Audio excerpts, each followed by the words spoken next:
Perhaps we need some outside universal threat to make us recognize this common bound. I occasionally think how quickly our differences worldwide would vanish if we were facing an alien threat from outside this world. Merħba l din is-serja ta' investigazzjonijiet fejn il-leġendi jieħdu l-ħajja u l-paranormali jiġi realtà.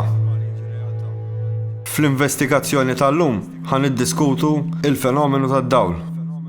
Il-fenomenu tad-dawl imqassam f'ħafna kategoriji, fosthom insibu d-dawl fuq il-muntanji, dawl inspjegabbli ħareġ minn ġol ilma, dawl fis-sema u dawl jimmaterjalizza ġo xi binja. Ħanibdew bid-dwal fuq il-muntanji. Milli jidher dal-fenomenu jirrepeti ħafna ruħu. Dal-aħħar der UFO f'Medellin, Kolombja, fit-2020, fejn dan il-UFO baqa' wieqaf għal xi tul ta' ħin, saħansitra hemm video li ħanorukom f'din il-klipp.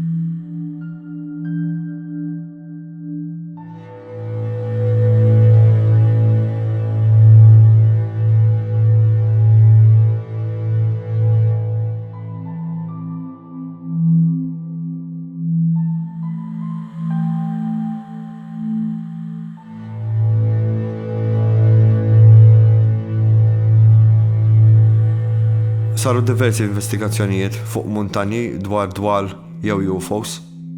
Reċenti wkoll kien hemm investigazzjoni fuq il-muntanja San Pedro fil-Kolombja fejn kienet jidher xi dwar stramp.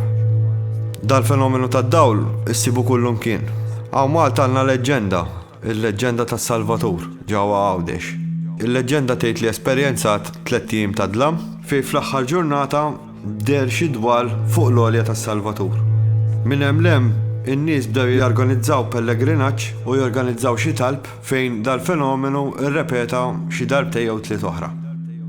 Issa jien għandi teorija dwar daw it-3 jiem ta' dlam. X'aktarx meta seħħ da kollu kien żbroffaletna.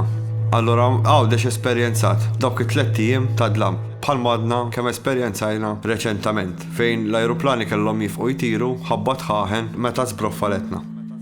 Fil-Bibja nsibu l-istorja ta' Ġesu, l-istorja ta' trasfigurazzjoni, fejn Ġesu flimkien ma' xi segwaċi tiegħu tara fuq il-montanja Tabor u hemmhekk esperjenzaw li għalija huwa encounter extraterrestrial fejn kollox beda jixil kif ukoll in-nies li kien hemm viċin din l-spaceship u kif Ġesu resaq viċin il-ħwejjeġ tiegħu xagħlu u jinġew moħħi xeleb bozza u awtomatikament qed radiation bil-fors. Jew xi ħaġa li qed tibbendja id-dawl u ġġalu jidher qed jixal.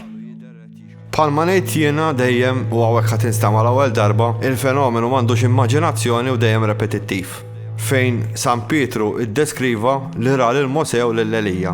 Issa dan dak iż-żmien ma kienx hemm Facebook jew recollection ta' ritratti. Kieku kellu xi tip ta' ritratt jew xi ħaġa oħra ngħid all right, tajjeb. Mela dak kien jaf kif kienu jidhru Elija u Mosè, imma fil-verità daqqas idea ma kellu. Allura il-fenomenu jirrifletti u juri l-immaġinazzjoni ta' dak il-bniedem li jkun qed jesperjenza dak il-ħin.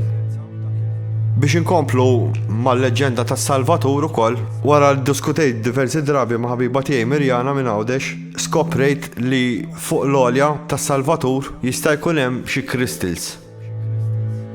Il-fenomenu tad-dawl jidher fis-sema wkoll.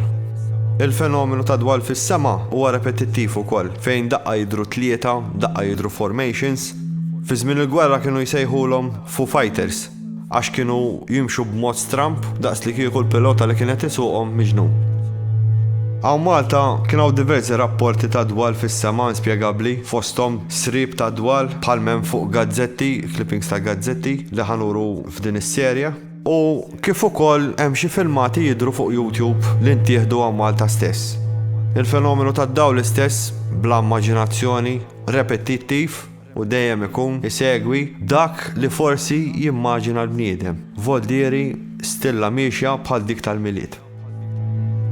Dal-fenomenu għalija huwa vera stramp, m'hemmx spjegazzjoni għalih, nistgħu nispekulaw imma ħadd qatt ma jista' jkun jaf x'inhu jiġri. Il-fenomenu għaw Malta der li ġuża wkoll fej kien hemm folla ta' nies li raw daw id-dawl. Il-fenomenu tad-dawl fil-bini. Il-fenomenu tad-dawl fil-bini kultant jassoċjawh mal-fantażmi jew mal-erwieħ.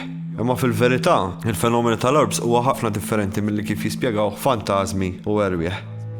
Apparti l-orbs, insibu il-fenomenu tad-dawl li jimla kamra daqs li kieku xi ħadd fetaħ tieqa jew bieb li mill-naħa l-oħra ikun ġej dawl qawwi. Ġieli kien hemm rapporti ta' xi entitajiet li jaqsmu meta jaraw dad-dawl. Stejjel li ġbart matul iż-żmien u forsi xi darba jirnexxi li noħodhom fuq recording, hemm storja partikolari fej l-individwu kien jitriqet id-dar u ra dawl miexi ġol kurutur. Id-dawl kien blu u reġa' mar fis-sodda x'beża. Dan ra dawl minn taħt it-tieqa fejn minn dad-dawl immaterjalizzaw 3 beings u dil-persuna ma tiftakarx iktar. Il-fenomenu tad-dawl insibuh fil-baħar ukoll, jew aħjar transmedium. Voldieri joħroġ minn ġol baħar u jtir fl-arja. Ħadd recording fil-bidu tas-sena ta' sajjiet li ra d-dawl fil-baħar imma kien stationary fil-baħar.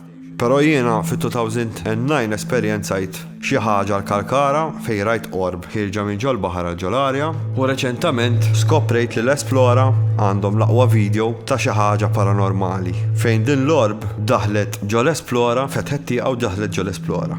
Fuq din l-istorja tal-Esplora ħankomplu niddiskutu ma' Xarmejn fil-podcast li jmiss.